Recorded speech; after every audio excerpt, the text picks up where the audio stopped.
Hello and welcome to the Reason Roundtable, the podcast of free minds, free markets, and free takes. I'm your host, Peter Suderman, and joining me today are my esteemed co-panelists, Katherine Mangu-Ward and Matt Welch, as well as special guest, Reason's Eric Boehm. Everybody say hello. Howdy. Hello. Hello. Happy Monday, Peter.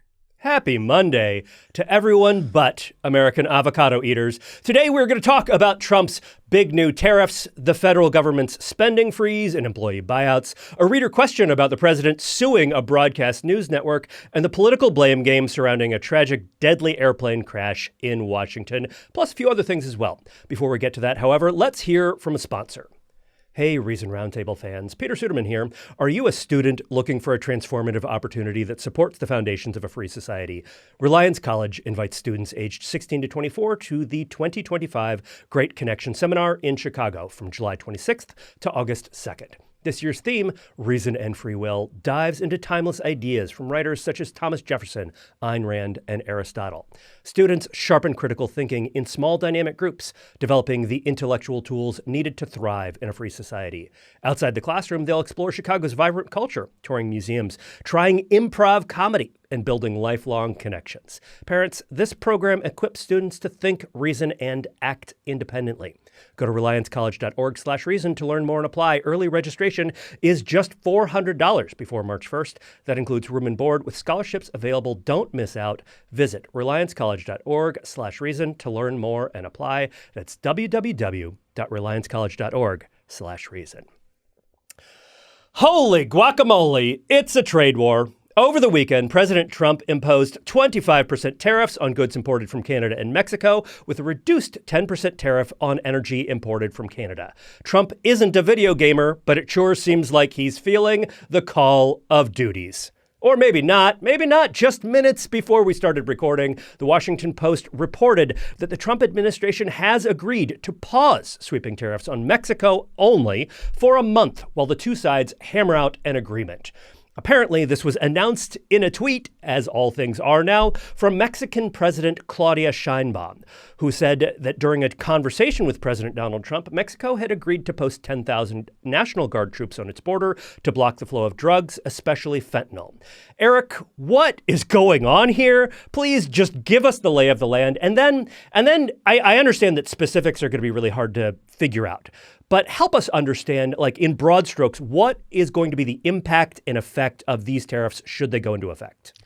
Yeah, I want to start off by just making a clarification here, and that is that Peter asked me to be on this episode of the Roundtable last week on Monday before this stuff happened. So I think in some sort of screwed up butterfly effect, something or other, that's why the trade war is happening, right? The news cycle was conspiring to give you an issue that you know a lot about. So explain it to us. We made this happen. Okay, say it with me, folks. Tariffs not only impose immense economic costs, but also fail to achieve their primary policy aims and foster political dysfunction along the way. That should be on a shirt.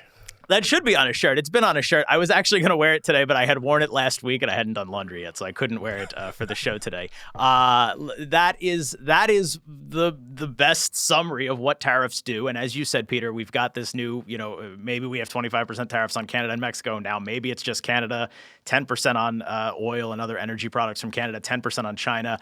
But I think the thing that we should think about as the news continues to develop and as the specifics of this will continue to spin out is that phrase. I think we can go back to that original kind of meme from the first Trump administration, thanks to the Cato Institute and Scott Lincecum for putting that out there in the world.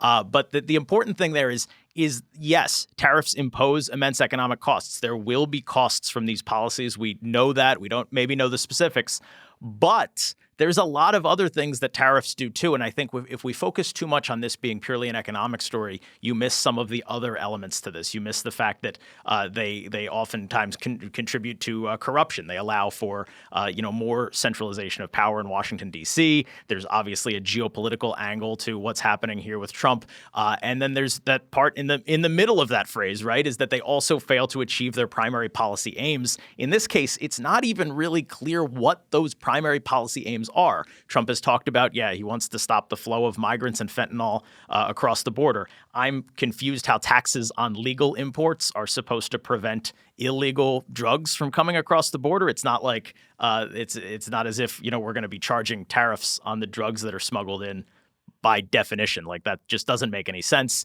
J.D. Vance tweeted some stuff over the weekend about how the tariffs are in response to Canada not living up to its promises to contribute enough to NATO. It's very unclear. There's just this grab bag of things. And Trump sees tariffs as kind of the ultimate tool, the lever that he can use against other countries to get them to do whatever it is that he wants, even if that's not a trade thing, even if that's not something that and tariffs, I think, are pretty ineffective tools even at doing trade policy. As we saw from Trump's first administration, there was really no reputable study that found any significant changes to China's behavior, for example, on trade, despite that being the thing that Trump was trying to do with the tariffs in his first administration. So, yes, tariffs are going to impose economic costs. We know that for sure. There will be costs here one way or another, however this shakes out. But they're also going to fail to achieve whatever sort of vague political policy goals Trump has here. And there will absolutely be more political dysfunction, not just American political dysfunction, but now broad North American political dysfunction, all of which is just really not great. Katherine, the Wall Street Journal over the weekend called this the dumbest trade war in history. Is there a non-stupid justification for this? Give us the Steelman case, if there is one. And if not, just explain to us why the Trump administration says they are doing this. I mean, I think the Steelman here is what just happened with Mexico, right? If you say, okay, Trump has a bunch of goals and maybe they're a grab bag and maybe they don't have a lot of internal consistency, but he's got stuff he wants. Trump's not internally consistent. I know. This is breaking news here on the Reason Roundtable. So, if what he wanted was more security at the border and a promise to try and do something about the fentanyl, he got it, right? Now, will this work? Who knows? Was it worth the horrific, although in this case, short-term economic upheaval and then the long-term economic uncertainty that the threats of tariffs pose? I don't think so. But I think the Steelman is this is a card that Donald Trump can plausibly play that scares other nations into doing what he wants.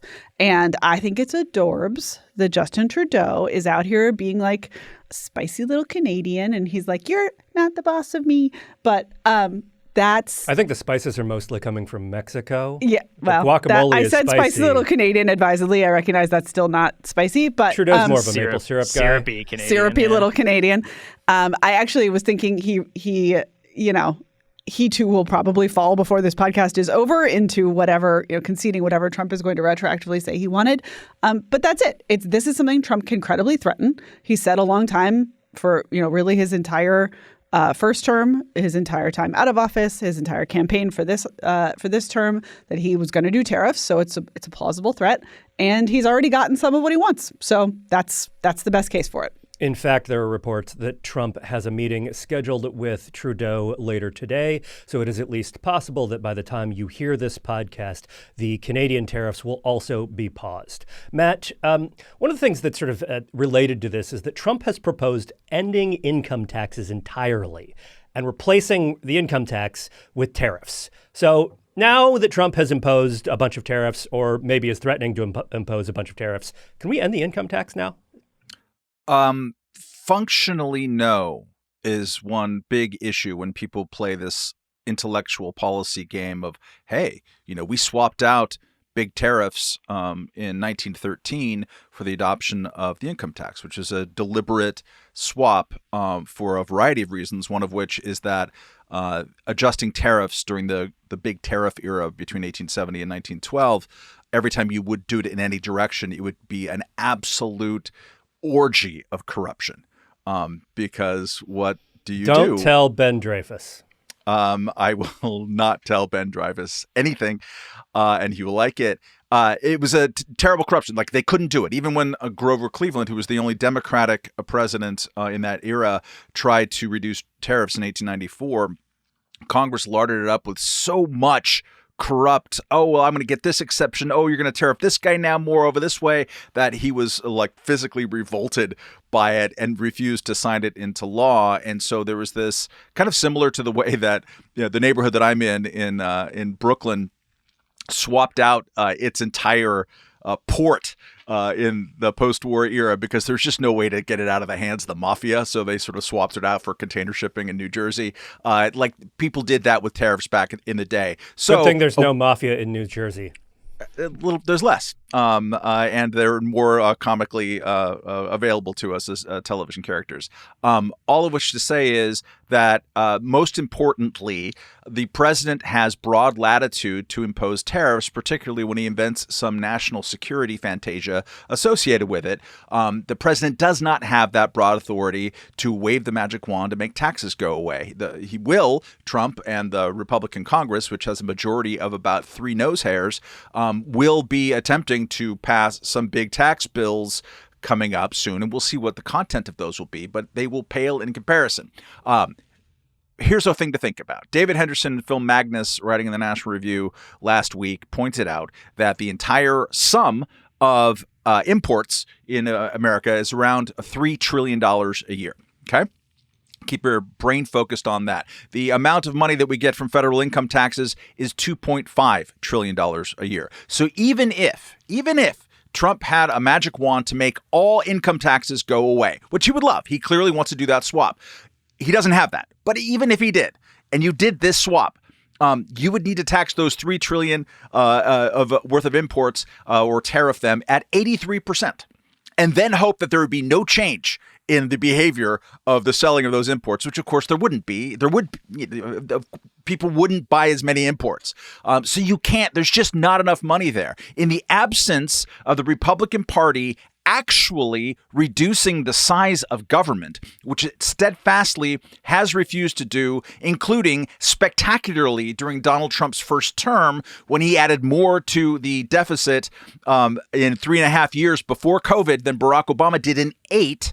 If they're not going to do that, then all you were doing by any of these measures, in addition to making Scott Lincecum print T-shirts until the cows come home, is that you're going to turn the annual deficit from $1 trillion to cajillion trillion dollars. So no, none of this is going to work. I think that's the official CBO estimate. It's the new CBO. I read the reports. Do we even have a CBO anymore? That's maybe a separate question for later in the podcast. So we'll get there.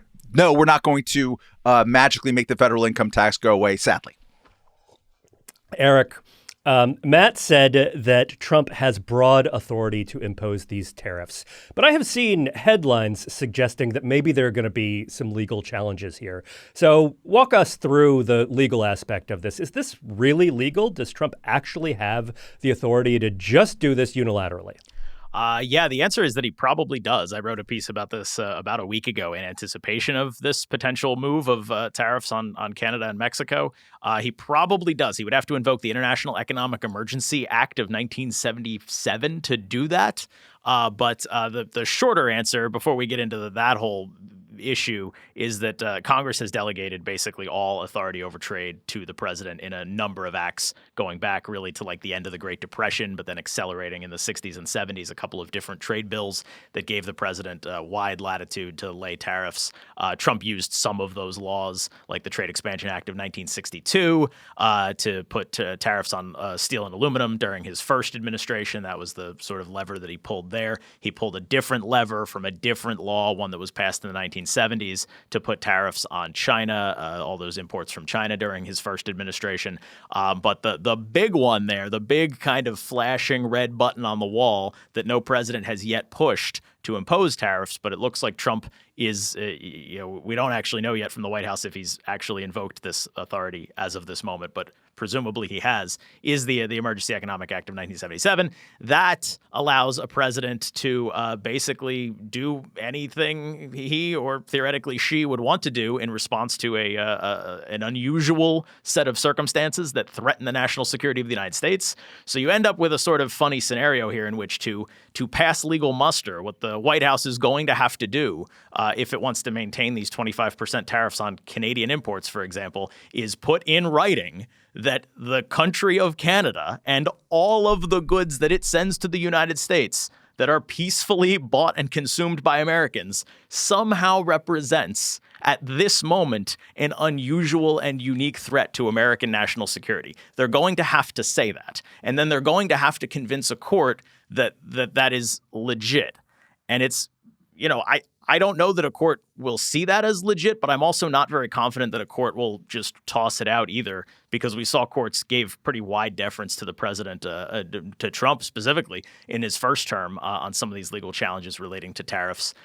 This would be a new and broad and, quite frankly, ridiculous expansion of presidential power over the economy, but I'm not sure that courts would step in to stop it. Congress is who needs to step in to stop it, but that's a basket of limp noodles at the moment, so I don't expect to see much out of there either. Noodle prices will probably also be up, but this explains egg noodles especially, which I really like, so that's a bummer. Yeah. Boy, we are all going to get hit really hard by here. Tequila, Canadian rye whiskey, egg noodles, guacamole. No, but this, I think the national security explanation actually helps us understand why they're blaming fentanyl coming through Canada, which Canada is not a major supplier of illegal fentanyl to the United States. Also, opioid deaths are dropping right now. I mean, it's a total nonsense justification, but it allows you to claim a national security argument here. Katherine, I actually want to ask you about a different national emergency here. So if I recall correctly, before all of this happened, Donald Trump said that there was an energy emergency. And that we had like an emergency surrounding like the needing more energy, and energy was costing too much. We need to build more and have more capacity.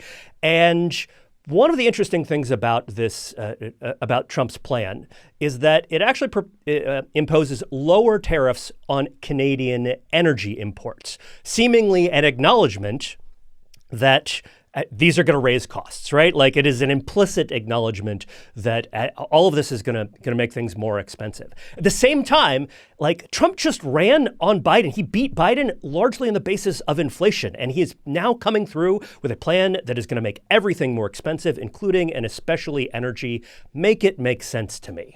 I cannot. But I do think that we are, not to you, not to myself, maybe not to anyone. I do think, we are doing a fairly serious experiment here in can it get bad enough that it gets better? As I've said many times on this podcast, I don't really like that theory of political change. I don't think it works very well. And of course, there are costs in the meantime. I wonder what will happen, though, on that front here, because it does seem like slapping a bunch of tariffs kind of willy-nilly on our major trading partners, and then the feedback loop should be pretty fast and pretty effective. There should be immediate price increases on lots of stuff. And eggs are already quite expensive because of flu issues. Because they killed all those chickens because they got the flu. It's tough times out here. The stock market fell 500 points this morning, like at its opening, just because of these threats. So that feedback's happening. Yeah. In theory, we get this feedback both in the kind of capital markets and in the grocery store or at the pump or whatever, and that's going to show up in polling. Maybe Donald Trump doesn't care that much about polling anymore because he can't run again. I don't know how that's going to hit, but maybe if I'm being a terrible kind of optimistic, this is an example of it could get bad enough quickly enough that we could get a fairly rapid pivot. Also, I just feel that it's illegal that we've made it this far into this podcast and not said the word smoot Hawley. So I did that. The pivot, the problem with that is that even if that were to happen, even if somehow this call today with Justin Trudeau manages to smooth over differences, and those differences include Trump saying serially over the weekend things like, without our massive subsidies to Canada, which I think he means a trade deficit. The trade deficit, which he still doesn't understand. Canada ceases to exist as a viable country. Harsh but true. Therefore, Canada should become our cherished 51st state. So even if like somehow they were to smooth over these little differences which have now absolutely alienated the Trump administration from Pierre Poilievre, a conservative who was looking really good in the polls about a month ago. And suddenly that gap has narrowed a great deal. And he's a principled free trader and a principled conservative and kind of like a mini Malay, not quite as crazy up north. So what you would do is if you like, okay, let's say he does what he did last time, like he redoes NAFTA. It's like Trump NAFTA. And so we sign it. What is that paper worth? As long as you have people like Trump and J.D. Vance, who has been putting the clown nose on several times over the weekend, talking about various things associated with this. What does that mean for people believing the ink on that paper when it can just be changed? It means that Canada and everybody else who is a steadfast ally and trading partner of the United States is going to be seeking reassurances elsewhere. You've created a permanent instability, even if you can change those terms very quickly. And I don't really think that Trump is looking for a quick exit on this. I think the meta way of looking at all of what Trump and the Trump coalition seeks to do is to undo the entire post-World War II superstructure. They feel like America has been taken advantage of by NATO, by the World Trade Organization, by the Davos elite. And so every possibility to chip away at that, they're going to take. And they're going to replace those multinational agreements, which the United States forged and always put itself in a pretty privileged position within. They're going to replace those with individually sort of power politicked negotiations using America's might, which is considerable, both economically and militarily, to sort of bend, Panama or Denmark or Mexico in ways to do our bidding. And he wants to do that. That is a sincere intellectual project, as well as, stopping the U.S. being a place where refugees from the world's misery comes as well. So he wants to do that. So I have a hard time believing that he's just going to accept a little Canadian two-step and suddenly his tariffs, which he has threatened over and over again to all the BRICS countries, to Russia. He just keeps bringing up tariffs every day. I think he's sincere about wanting to use them and to forge this new reality in America and international life. I agree, but I also do think we can't rule out the, oh, look, a squirrel possibility of governance, right? Like just the idea that something else will happen that will catch the Trump administration's attention and that they will focus on and just not do the work of unraveling all the rest of these trade agreements. I do want to recommend to people, there's a piece in the New York Times this morning that just quickly outlines, it's one response to Trump's tariffs, trade that excludes the U.S. And it just quickly outlines the fact that the neoliberal, global trade order continues apace in the rest of the world. And that a very, very rational response to the way that the U.S. is behaving right now, which is happening on the part of other countries, is they're just making trade agreements without us. And so we are not going to stop globalization with our behavior. We are going to stop gleaning its benefits within our borders. And if I can just put a theory, go ahead. If I can just put a quick cherry on top of that whole thing, because I think the point Matt made there about not trusting the U.S. going forward, that's a big potential part of the political dysfunction that these tariffs and this trade war could cause. And so I think just to kind of wrap up this discussion, we should think back to the fact that it was President Donald Trump during his first term. This is the stupidest part of this whole thing. He renegotiated NAFTA, right? We got the U.S.-Mexico-Canada agreement, the USMCA. And when he signed that in 2020, Trump said it was the fairest, most balanced, most beneficial, blah, blah, blah, trade agreement we've ever signed. The best agreement we've ever made, he said. And now he basically tore that up this weekend and indicates that he wants to continue tearing it up going forward. So now this is where we are. We have a president who has torn up a trade deal that he himself signed just 5 years ago. We have a political party, the Republican Party, that was elected just a few months ago, in large part because the American people wanted political leadership that was going to lower prices, or at least lower inflation and deal with the cost of living. And now the first big project that party is undertaking is a thing that is going to, by definition, increase prices on Americans. And then you have a populist movement, a supposedly populist movement, the MAGA movement, that is pursuing a policy that is going to entrench more power in Washington, D.C., give more power to unelected bureaucrats at the Commerce Department and the U.S. Trade, the Office of U.S. Trade Relations, create more insider deal making because tariffs are ultimately about concentrating power in D.C. It's the opposite of a populist movement. And that's kind of where we are with the things that Trump has done this weekend.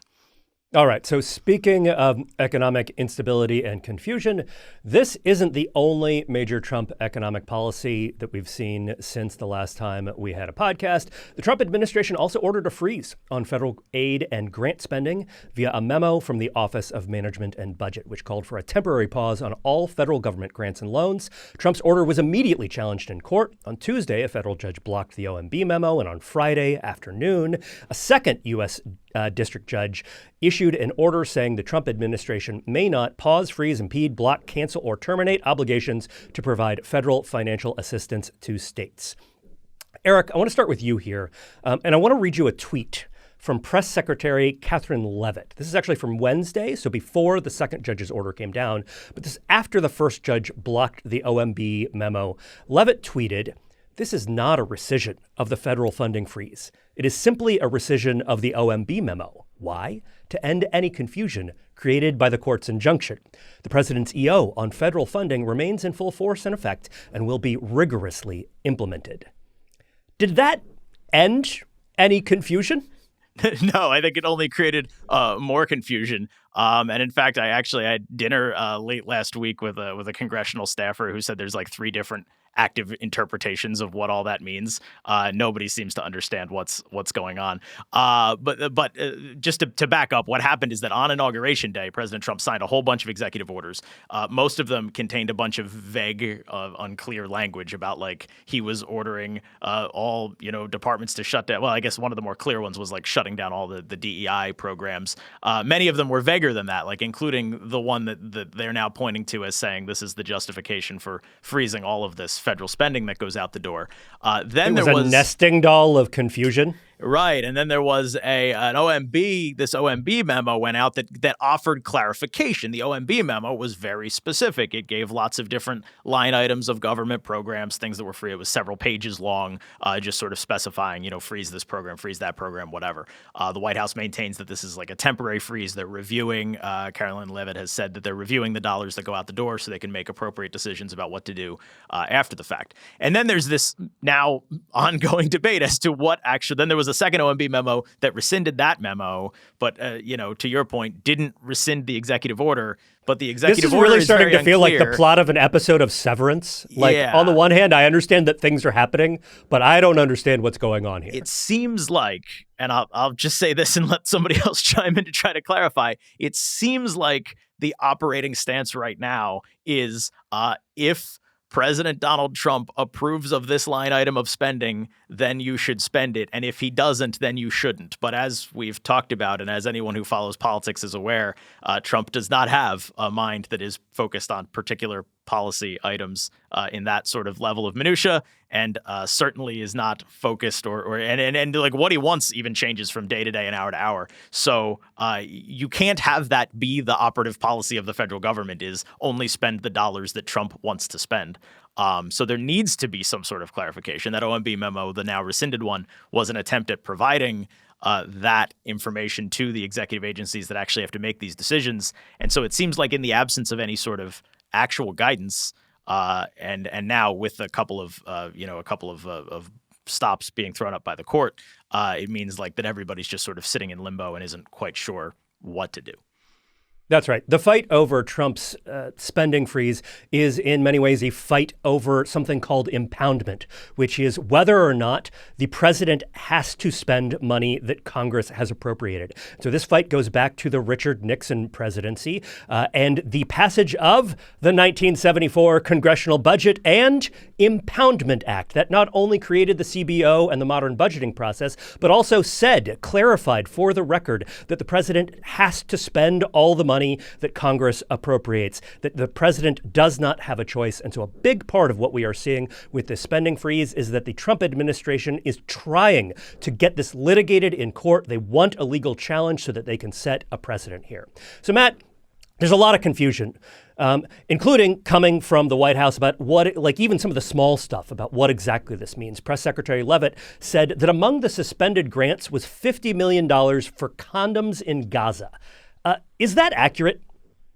According to Reason's work on that, it doesn't seem to be particularly accurate. I will confess I haven't looked at every single asinine thing that the press secretary of the United States has claimed over the past week or the past 4 years or 40 for that matter. So I can't cite every particular detail of this. I think the broader picture that is worth keeping in mind is that if the government, the executive branch, Trump administration, whoever wants to cut the government by $1 trillion, which Elon Musk is still saying as part of his sort of Doge remit. And Elon Musk seems to be a prime mover in a lot of what is happening at places like USAID, which he called a corrupt organization and a criminal racket or something on Twitter over the weekend. If the government wants to do that, there's a way to do that, which is that Congress passes a budget that is $1 trillion less than it was last year, which would be great. Super good idea. Totally in favor of it. Why not go for $2 trillion and say that we no longer have a USAID department if that's what you want to do? And I think there's a decent argument for that. The USAID, which I became pretty intimately aware of in the 1990s when living abroad, is not so great of an organization. There's a lot of corruption that has historically been associated with the place. It's this murky, are they supposed to make a profit? Are they supposed to invest in good guys, choose bad guys? Are they doing oil deals in Kazakhstan? It's a mess of an organization. And one of the salutary benefits of this freeze, which is possibly illegal and incredibly disruptive, is that it was a margin call for a half a second of like, oh, wait, we give money to this Polish nonprofit or this opposition party, publication in Slovakia. Why? And that's a good question. The question why is good. Having the U.S. government suddenly not honor its contracts to pay people who have already provided services, regardless of what we think of those services, is less good. It's more disruptive along the lines of what we were just talked about at the beginning of the trade war. There's plenty of things to look at. I'm sure if we're not spending $50 million worth on condoms in Gaza, that you can find something ridiculous equivalent somewhere else. I don't doubt that for a second. The question is, what do you do to right that ship? Do you just sort of suspend acknowledgement of previous laws and rules? Or do you actually sit down like a grown-ass adult and say, oh, we don't want USAID anymore, period, or we're going to cut it back by 80% or something? And clearly the preferred method is let's do the big kind of chaos move. Let's smack it with a battering ram and see what happens.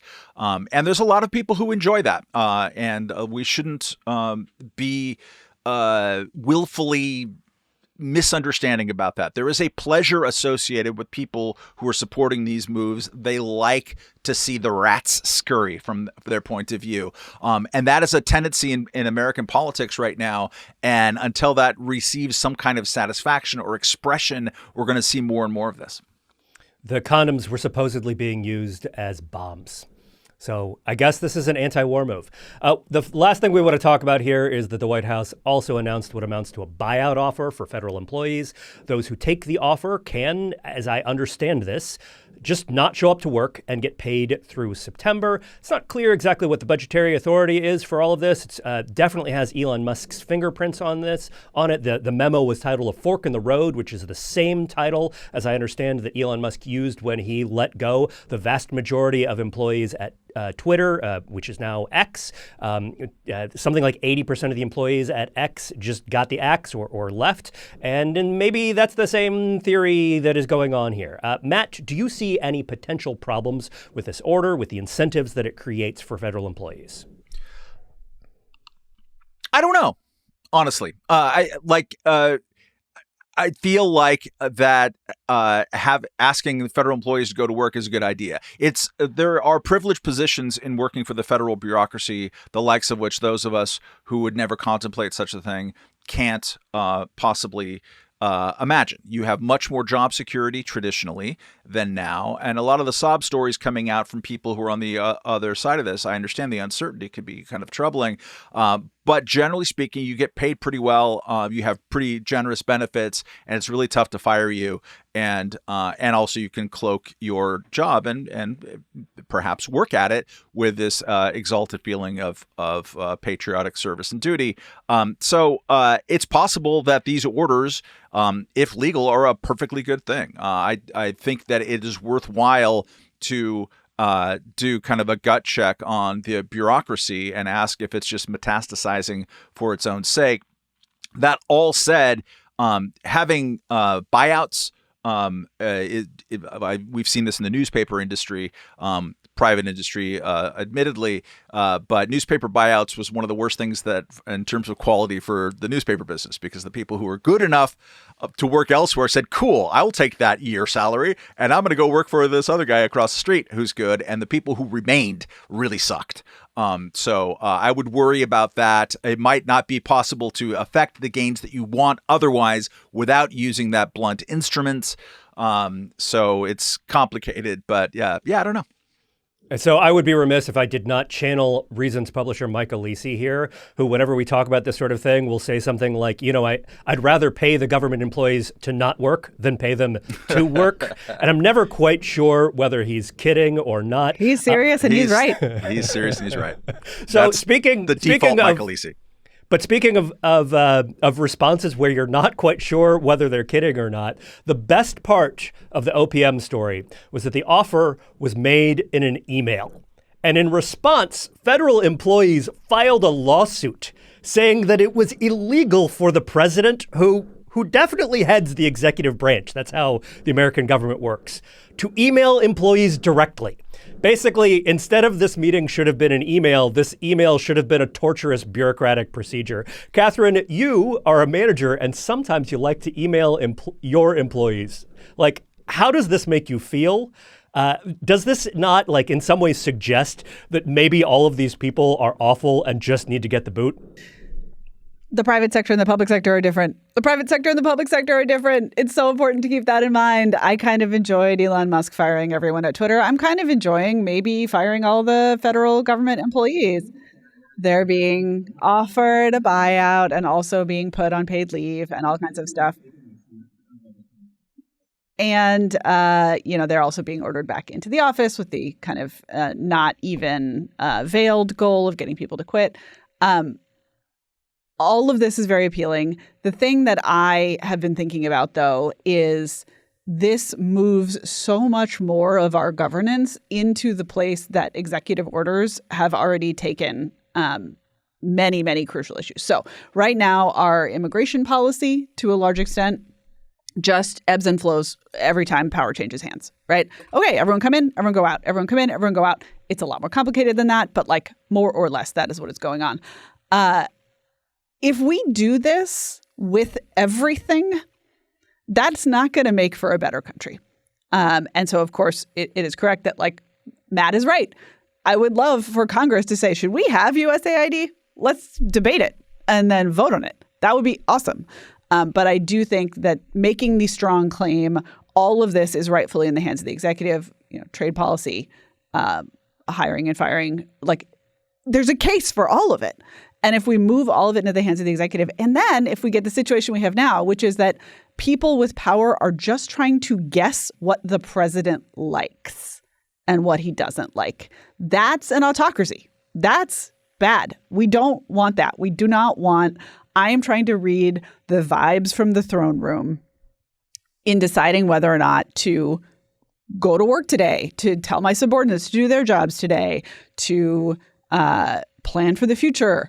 The idea that we move more and more of this into the hands of the executive and that we take more and more of it just as an assumption that it's going to ebb and flow every time power changes hands. Remember that power will always change hands.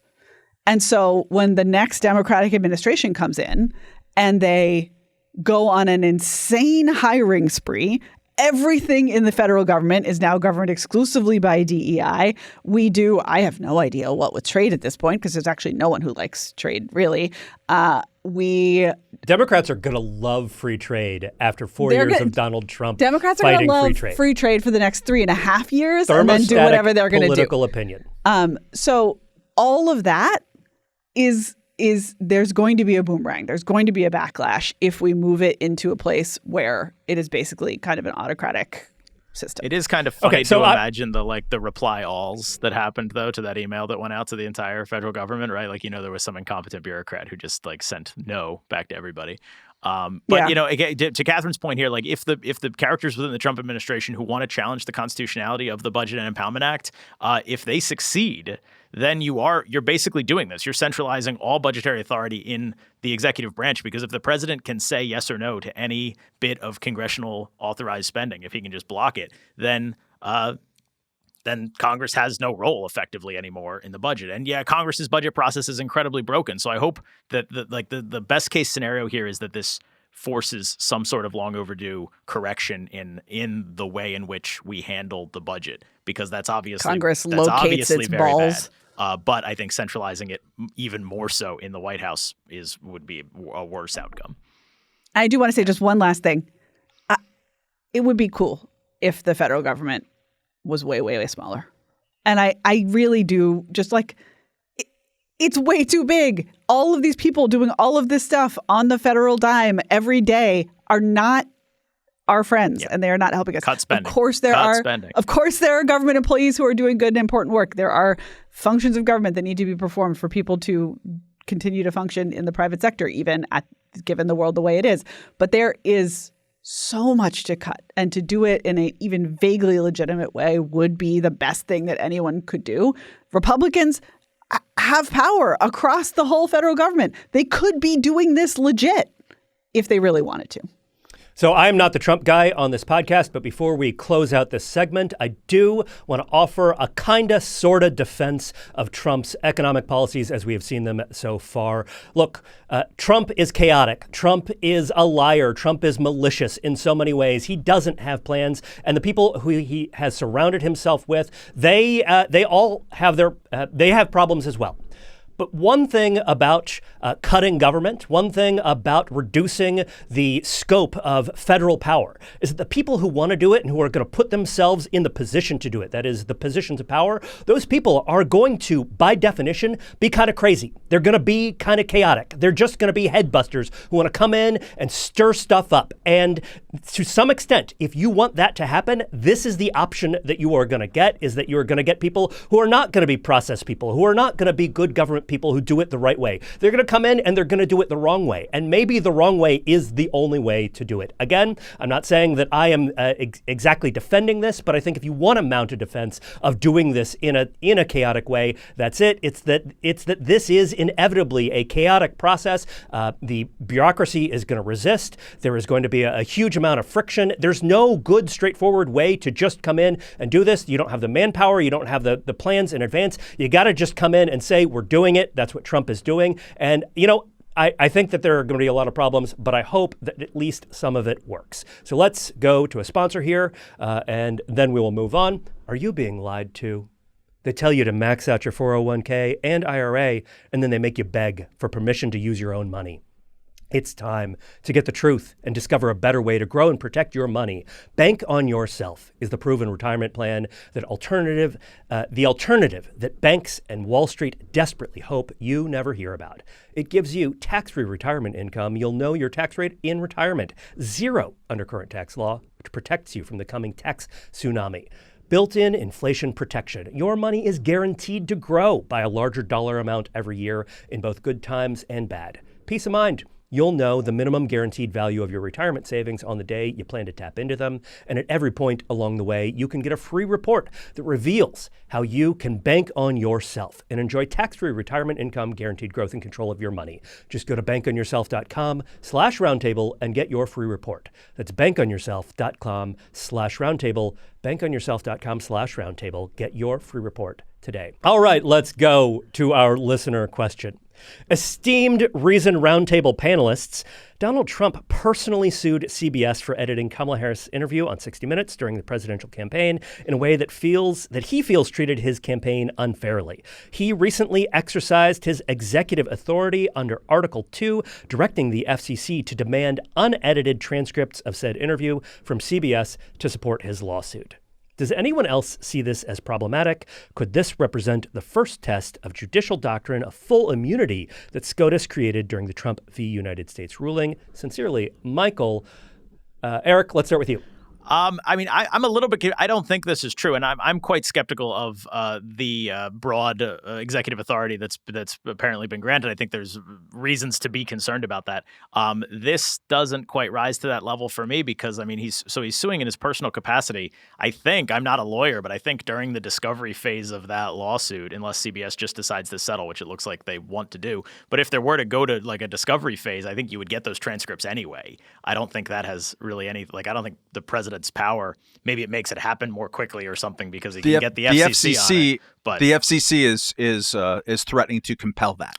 Right, but I think that information would come out in this lawsuit anyway if it were to go through. So I guess I'm skeptical of the idea that this is the first really good test of that. I think we will have a really good test of that at some point because we have Donald Trump in the Oval Office, and that's something that we should kind of be wary about. But I don't know. Don't seem like this is really that. It doesn't really bother me that much. Matt, you are our resident media critic. What do you think? I think it is more than problematic. I think that it actually violates an executive order that Donald Trump signed on his first day of office, one of 11 billion executive orders. It was called the Restoring Freedom of Speech and Ending Federal Censorship executive order, or he prohibited all officials from acting in such a way of using the levers of government to possibly act censoriously. The FCC under Brendan Carr has expressed a keen interest in following up on Donald Trump's asinine media criticism and lawsuits by trying to compel discovery on the part of CBS. CBS rightly responded to this lawsuit initially before Trump was elected as ridiculous, and now reportedly wants to settle because they have a merger that is being looked at by the federal government. As Jacob Sullum, who is always worth reading the most about everything, pointed out in his piece on this a few days ago, that is just one of, this is a quote, many ways that a president can try to punish or suppress speech that he does not like. Other levers of power, executive power, including the Federal Trade Commission, the Securities and Exchange Commission, the IRS, antitrust enforcement by the Justice Department, privacy and financial regulations, and presidential support for new legislation. When you have a lot of business at the federal government and the president or some other powerful person there tries to put pressure on you via a lawsuit or something else, or just wants to shape your behavior in such a way, you can be motivated to do this. In that executive order by Donald Trump, it was pointed out that this was done because a righteous reaction to, I might add, to the previous Biden administration putting pressure on social media companies to censor information and people giving that information having to do with COVID and other concerns. Whoever is out there criticizing the Biden administration for doing that and then cheering on the FCC getting involved in a Donald Trump lawsuit, a non-meritorious lawsuit based on some consumer protection law in Texas. If you're cheering that on, I invite you to examine your own sense of dissonance. The federal government and its officers should not be applying undue pressure on private individuals and companies based on the fit of pique by whatever politician. This is bad. This is not just that's problematic. It's bad. I don't think that it tests the overall doctrine of presidential immunity acting in a certain way. I think individuals and individual companies still have option for redress about not just the president, but about various agencies such as the FCC. But it is very bad, and it's an early ominous sign that this administration's attitudes towards free speech are entirely incoherent. It's almost like if you value free speech, you shouldn't let the entities that convey that speech be brutally hemmed in by multiple agents of the state on every side. Yes. Thank you for being quicker about that. All right. So before we close out, we are going to do a lightning round because there is too much news. So we're going to do a single question for each panelist. Matt, I want to start with you. There was a tragic and awful plane crash in the Washington, D.C. area last week. And then there was a blame game that followed this plane crash. The Trump administration, Donald Trump himself, blamed DEI. And when he was asked for evidence about this, he said something to the effect of, well, I'm just speculating. It seems reasonable, right? Like he clearly had none. It's common sense. But then, right, common sense. That's what it is. This is the common sense revolution that Donald Trump promised us. And then there were all sorts of tweets from people in the media or surrounding the media blaming Donald Trump for his actions involving the federal employees and for shutting down some sort of FAA council, something like that. How do you process this? What does this tell us about our national discourse? And maybe what also does this tell us about like FAA rules and what we should be doing there? The President of the United States is the commander-in-chief of the military. And 3 members of the military lost their lives in a crash that claimed another 64 lives on American Airlines. It's horrible. I have this antiquated notion that it is not great for the President of the United States to preemptively pin blame on the crash, suggesting that maybe the woman who operated the Black Hawk helicopter and seems to have flown above what the limit is for the helicopters on that pretty dangerous route was not just at blame, but that maybe she got her job there because of DEI rules that were instituted under Barack Obama. That's throwing your dead employee under the bus. And I feel like that's an improper thing. And it's deleterious to the morale of the armed forces when you do that. And I've heard some feedback along those lines directly from people that are just distressed. People who work in the military also tend to be the type of people who vote for Donald Trump. So it's not necessarily all that great. Is it possible that that person, maybe, who knows? You have to do an investigation on everything. But the preliminary look at a lot of this, including by Christian Britsky for Reason, is, for instance, on the FAA air traffic controllers, that it wasn't a question of understaffing that necessarily led to this. I think you investigate things and see what happens, and don't prejudge the investigations. And that style of governance that Trump has shown consistently for 10 years in the wake of a tragedy or mishap, he will pin a blame quickly and oftentimes prematurely, and I don't think that's particularly helpful. Occasionally, he will do that in a way that provides for an interesting moment. For instance, when he went to California and sat with Karen Bass and other leaders talking about California's fire response as opposed to necessarily just what happened before, but like what should happen now. He kind of cut through a lot of smoke screen and BS about this in ways that was kind of helpful. But when you're talking about pinning the blame on a deadly tragedy involving many Americans and members of the armed forces, I don't think it was a helpful way to do it. Katherine, Elon Musk and the Department of Government Efficiency have reportedly gained access to government payment systems with a lot of sensitive information. People are freaking out, saying this is the end of democracy. Are they right to freak out? Is democracy over? Yeah. So the Treasury Department writes all the checks, right? So they write trillions and trillions of dollars worth of checks based on what the agencies need to function. And I guess the operating theory here is that this is another choke point, given that we have, as we've discussed in this podcast, already kind of thrown out the window the idea that Congress authorizes spending and then it gets spent per. Would you like to say the name of the act, Peter? The Congressional Budget and Impoundment Act of 1974. Thank you so much. But I suppose the Treasury Department could not cut those checks. That's another place where we could just have things not happen if the president wanted them to not happen. There's no real evidence that that's what's about to occur here. And I do want to say a lot of the hand-wringing around, like, this is the same Treasury Department that issued a report last month saying that there was a data breach last year in which Chinese hackers got a whole bunch of this same very sensitive information. So if this information is like we cannot, it's so delicate. We can only have it be like the recipe for chartreuse in the hands of like 2 dying monks or whatever. There's 3 of them, and they ride in the same vehicle that's like apparently like 30 years old. It's a station wagon, I think, punch buggy situation. I asked for this. If we are in a chartreuse recipe situation, then maybe the Treasury Department should do a better job of protecting its data before Elon Musk enters the equation. We'll see.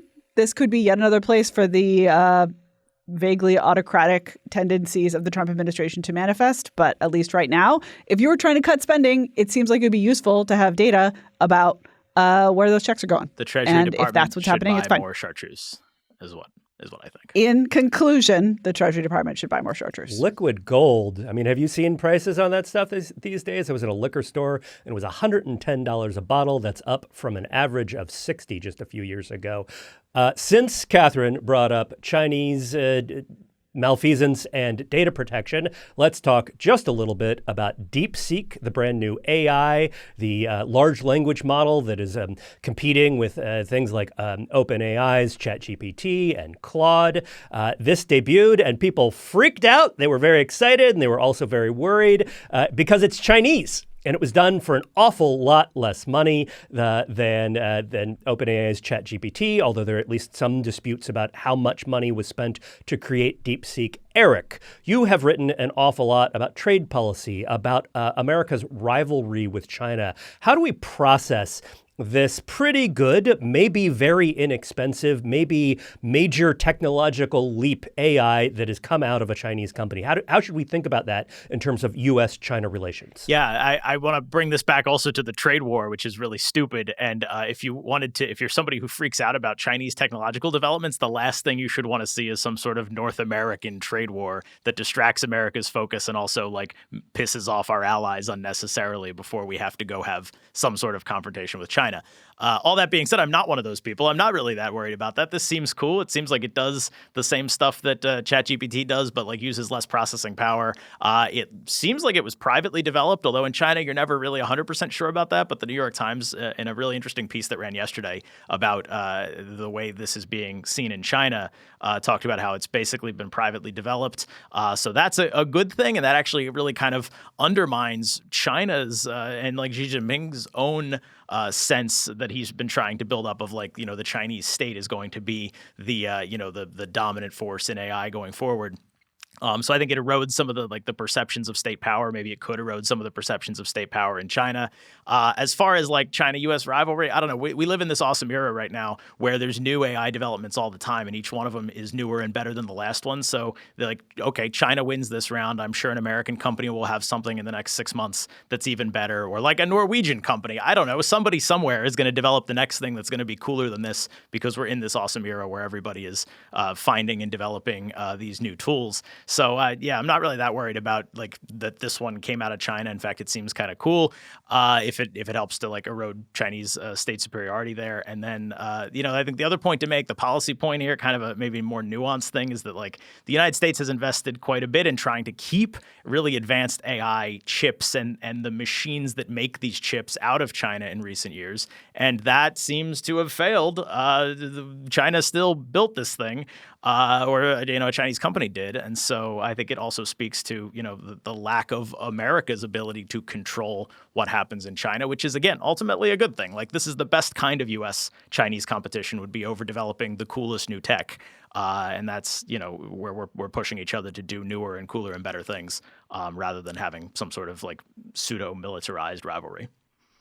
Yeah, there are export controls on high-tech chips, in particular the very expensive chips made by NVIDIA. And the argument here is that we should keep those chips from China because that's going to prevent them from building things like Deepseek and beating us in AI. Clearly, that didn't happen, and it didn't happen for one of 2 reasons. Either they built it entirely without those NVIDIA chips, which maybe not, or they just got those NVIDIA chips from elsewhere, probably from Singapore. Either way, the export controls aren't working. The most interesting response to this, I thought, actually came from Sam Altman, the head of OpenAI, which makes ChatGPT. And he basically said, you know what? Welcome to the party. We are glad to have another competitor. We think this is good for the industry. And I think that's a good way to respond to this sort of thing, is to say, look, Competition is good. This is going to keep us on our toes and drive innovation all over. Okay, so let's move on to our final segment, What You Watching, What You've Been Consuming, in which each of our panelists brings us a cultural recommendation. Matt Welch, I want to start with you. What have you been watching or reading this week? In my never-ending dad history phase, I went surfing on Netflix and came upon something that was pretty new. It came out in December called Churchill at War. The ultimate dad thing to do. It's a Brian Grazer, Ron Howard executive produced joint 4-part series, hour long each series. And it's what it sounds like. Documentary of the modern Ken Burns derivative style. And you got the John Meacham and the other historians who are going over the same bits. And it's pretty good. It's similar to the one I recommended last week about George Washington, in that it has an actor and some recreations, but it's less recreations and more kind of like fantastical scenes of him sort of like wandering.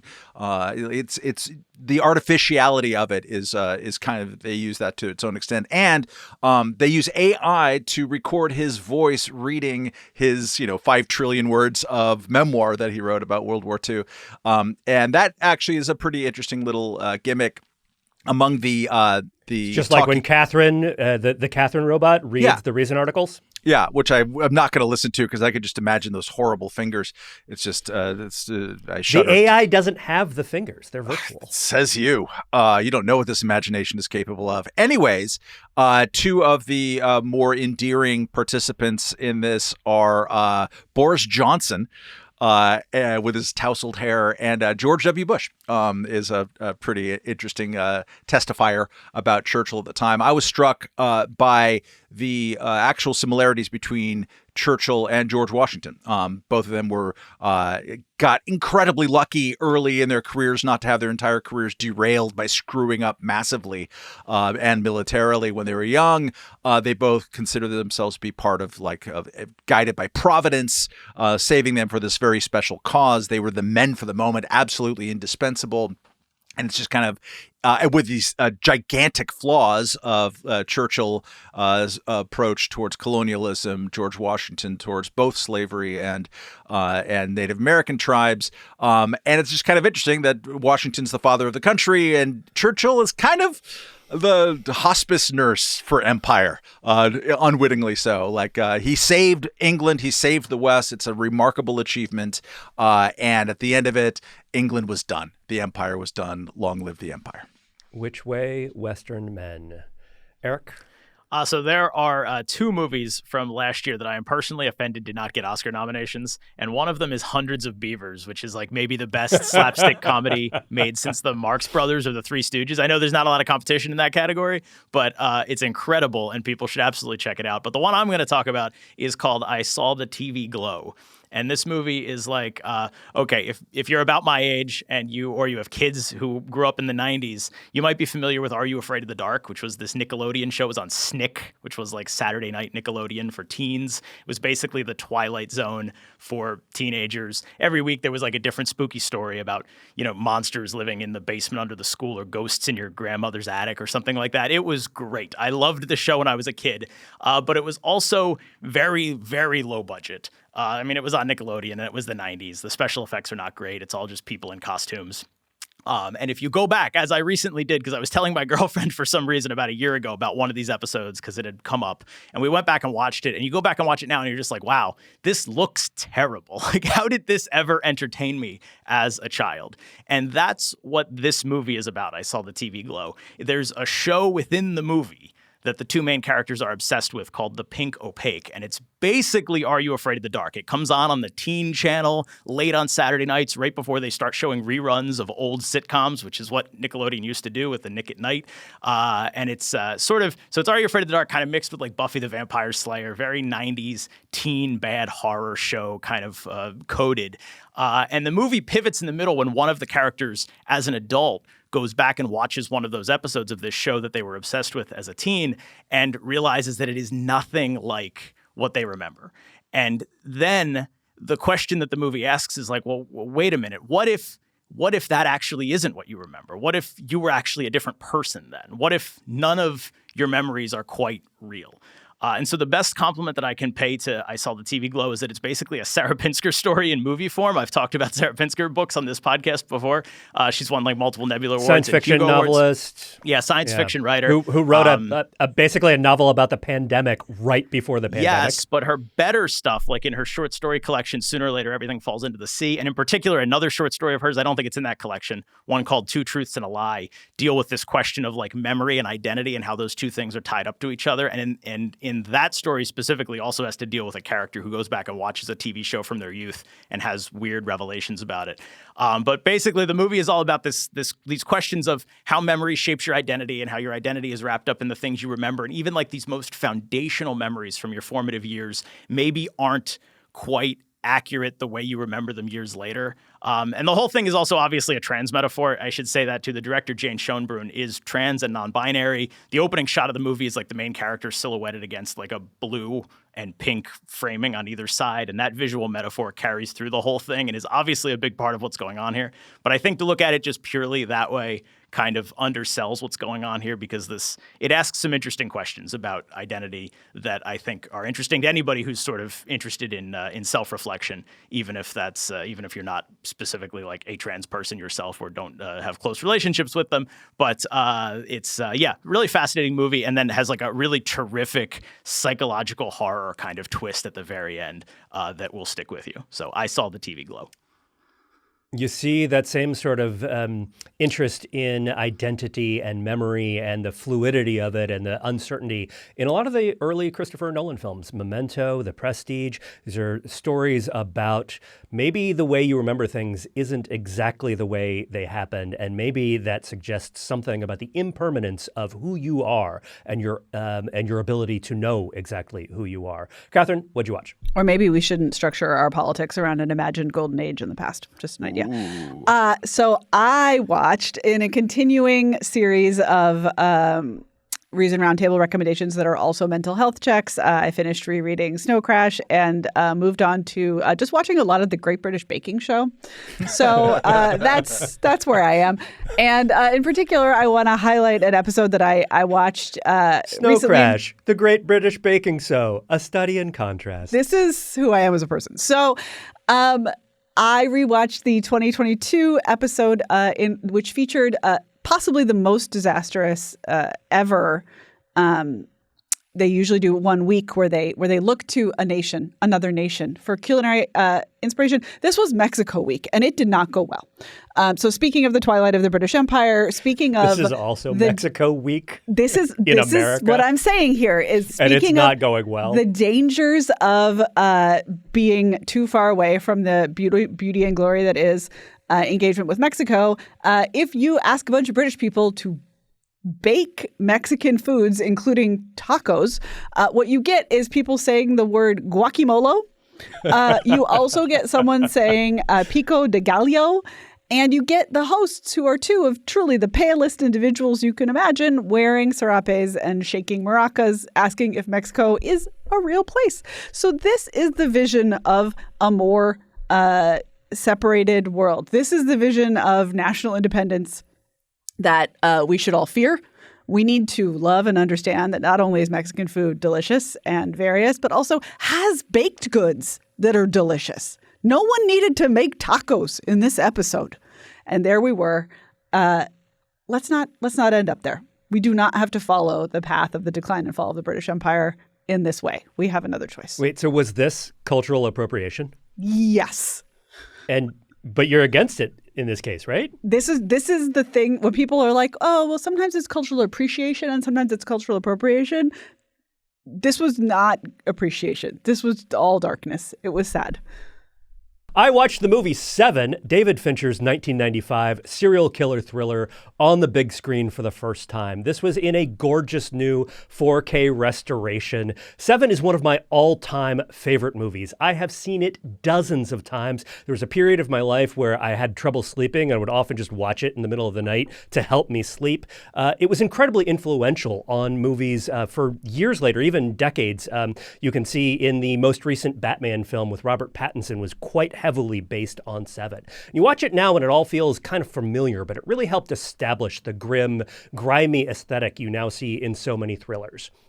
First and foremost, Seven is a mood piece. It's a twisted tone poem with immaculate low-light photography from cinematographer Darius Kanji. It is also a dark refraction of 90s-era attitudes about urban crime and justice. So it's got Brad Pitt and Morgan Freeman. Pitt plays a young cop who is constantly griping about how nice the criminal justice system is to criminals. He just wants to bust heads, take matters into his own hands. And you're supposed to relate. After all, this is a movie about a bunch of really bad people who deserved it.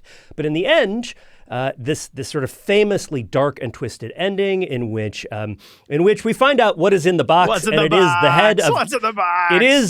It is Gwyneth Paltrow's head. And Gwyneth Paltrow is the woman who is playing Brad Pitt's wife. And so in order to, and like the killer has done this in order to tempt Brad Pitt into killing him and becoming part of his sort of artistic plan, right? And he does. He kills him. He takes matters into his own hands, and it only empowers the villain. So this movie is kind of subtly a brief for bloodless proceduralism and for a kind of cold and unemotional approach to the law and to vengeance, right? And it says that look, that way of approaching retribution isn't as viscerally satisfying as righteous vengeance, as just taking matters into your own hands. But it keeps society from falling apart. It keeps everything together. It is a great, powerful movie. It is now out on 4K Blu-ray if you're into that sort of thing. Strongly recommend it if you like good movies or you can't sleep. That is all we have for this week's podcast. Remember that if you like our work here, you can go to reason.com/donate to give us your money and support our work. That's reason.com/donate. We'll be back next week with another episode of the Reason Roundtable.